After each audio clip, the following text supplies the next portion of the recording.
उपसर्ग। उपसर्ग किसे कहते हैं? उपसर्ग वे शब्द होते हैं जो किसी शब्द या धातु से पहले लगकर उसका अर्थ बदलते हैं, वह कहलाते हैं उपसर्ग। संस्कृत में उपसर्ग कितने प्रकार के होते हैं? संस्कृत में उपसर्ग होते हैं 22 प्रकार के। अब 22 प्रकार के यहाँ पर नाम लिखा गया है मैंने, और संस्कृत में जो 22 है उसको बोलते हैं द्वाविंशति। क्या बोलते हैं? द्वाविंशति। अब यहाँ पर देखो 22 उपसर्ग है। प्र, प्रा, अप, सम, अनु, अव, निस, निर, दुस, दूर, बी, आ, नि, अधि, अपि, अति, अभि, प्रति, परि, उप और सु और उप, ये 22 उपसर्ग होते हैं। तो ऐसे याद होने चाहिए आपको। प्र, प्रा, अप, सम, अनु, अव, निस, निर, दुस, दूर, बी, आ, नि, अधि, अभि, प्रति, परि, उप, सु, उत। इस प्रकार आपको 22 के 22 याद होने चाहिए। अब जैसे यहाँ पर मैंने लिख रखा है कि उपसर्ग वे शब्द होते हैं जो किसी शब्द या धातु से पहले लगकर उसका अर्थ बदल देते हैं। तो हम शब्द पढ़ेंगे। अब ये इधर ध्यान दो। जैसे यहाँ पर मैंने लिख रखा है अवतारित शब्द है। जिस प्रकार ये क्या अवतारित शब्द है, तो यहाँ पर क्या है अव और तारित।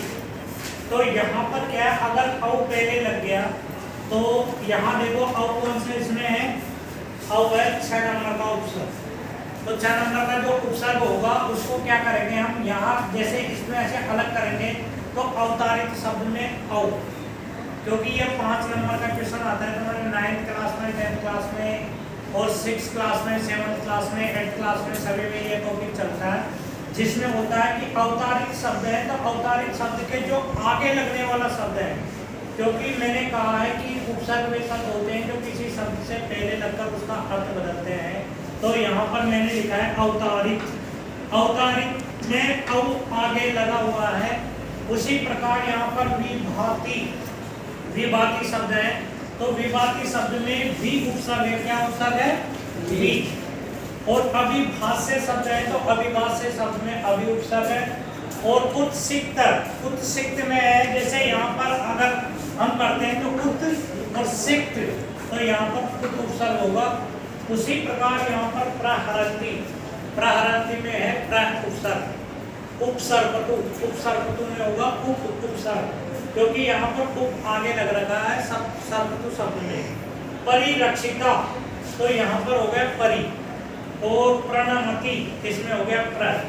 अगर आपको समझ में नहीं आ रहा तो जैसे मैं बता रहा हूँ आपको कि कोई सा भी शब्द मान लो, ये शब्द है जैसे हार शब्द है, ये हार शब्द है। अगर हार शब्द के आगे हम उपसर्ग लगाएंगे तो उपसर्ग क्या है, ये हार का ना अलग अर्थ निकल जाता है। जैसे यहाँ पर मैंने लिख दिया प्रहार। जैसे हार शब्द के आगे हमने लगाया यहाँ पर प्र, क्या लगा दिया प्र, तो शब्द बन गया प्रहार। प्रहार का मतलब होता है मारना काटना, जो होता है वो होता है प्रहार करना, आक्रमण करना। उसी प्रकार यहाँ पर हो गया बिहार। अगर हम बी उपसर्ग लगाते हैं हर शब्द के आगे तो बिहार हो जाता है। समझ में आ रहा है ना? कोई सा भी आगे लगता है वह उपसर्ग होता है। जैसे उपहार है ना, ये शब्द है उपहार, तो उपहार शब्द में कौन सा उपसर्ग होगा? उप हो गया ना। तो यहाँ पर क्या है, इसी प्रकार आप एक एक शब्द को याद होना चाहिए कि संस्कृत में 22 उपसर्ग कौन कौन से होते हैं। 22 के नाम अगर आपको याद है तो आप आसानी से कर सकते हो इसमें। तो आपको ये ध्यान रखना है कि उपसर्ग कहाँ लगाए जाते हैं। आपके एग्जाम में केवल इतना ही पूछा जाता है कि अवतारित शब्द दे दिया जाएगा, अवतारित शब्द में ये पूछा जाएगा कि इसमें कौन सा उपसर्ग है, तो आपको यहाँ पर लिखना है अव उपसर्ग है। बहुत आसान है ना। जैसे विभाति शब्द है, विभाति शब्द में वहाँ पर लिख दिया जाएगा कि इसमें यहाँ पर डॉट डॉट होगा, एक स्थान, तो इसमें आपको उपसर्ग छांट करके लिखना होगा तो आप लिखोगे भी। इसी प्रकार संस्कृत के बहुत सारे ऐसे शब्द हैं जो उपसर्ग से लग करके बनते हैं, और कुछ ऐसे शब्द भी होते हैं जो उपसर्ग से नहीं बनते हैं। जैसे मान लो मेरा नाम है मुकुट, मेरा नाम क्या है? मुकुट। अब इसमें क्या संस्कृत का जो 22 उपसर्ग है वो है? नहीं है ना। जैसे मान लो ये शब्द है हिमालय, अब ये हिमालय शब्द हमने लिखा है तो हिमालय शब्द में कोई उपसर्ग है?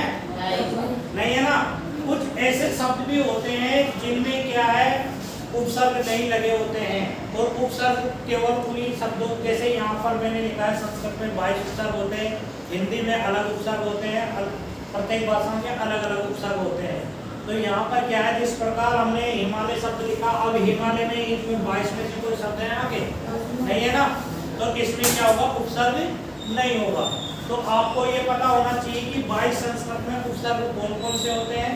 तो इस प्रकार आप आसानी से इसको छाप सकते हो, लिख सकते हो। आसान है कि नहीं है? बहुत आसान है ना।